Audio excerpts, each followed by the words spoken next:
മണിക്കൂർ ഇളക്കേണ്ടി വരും. ഇടയ്ക്കിടയ്ക്ക് ഇങ്ങനെ നെയ്യ് ചേർത്ത് കൊടുത്താൽ മതി.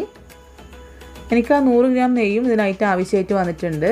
ഇനി ഇതിനകത്തേക്ക് നമ്മൾ ഇടിച്ചു വെച്ചിരിക്കുന്ന കപ്പലണ്ടി ചേർത്ത് കൊടുക്കാം. ഞാൻ പറഞ്ഞില്ലേ കപ്പലണ്ടി ഇത്ര വേണമെന്നില്ല. ഇപ്പോൾ കുട്ടിയൊക്കെ കൊടുക്കാൻ വേണ്ടി ഇങ്ങനെ ഒരു കടിക്കാൻ കിട്ടുവാണെങ്കിൽ അവരൊക്കെ കഴിച്ചോളും. അല്ലാതെ ലേഹ്യം അരച്ച സൈസിലാണെങ്കിൽ എല്ലാത്തിൻ്റെ ചൊവയാകുമ്പോൾ അവർ കഴിക്കാൻ മടിയായിരിക്കും. അതുകൊണ്ടാണ് ഞാൻ ഇങ്ങനെ ചേർത്തിരിക്കുന്നത്. നിങ്ങൾക്ക് വേണമെങ്കിൽ ഇതിൻ്റെ അളവ് കുറച്ചെടുക്കാവുന്നതാണ്. ഞാനിപ്പോൾ നന്നായിട്ട് മിക്സ് ചെയ്തെടുത്തിട്ടുണ്ട്.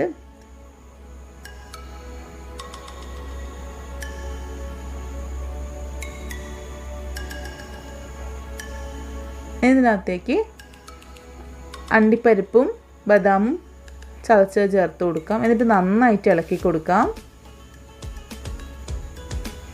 നിങ്ങളുടെ കയ്യിൽ നോൺ സ്റ്റിക്കിൻ്റെ പാത്രം ഇല്ലെങ്കിൽ അടി കട്ടിയുള്ള നല്ലൊരു പാത്രം എടുക്കാനായിട്ട് ശ്രദ്ധിക്കുക.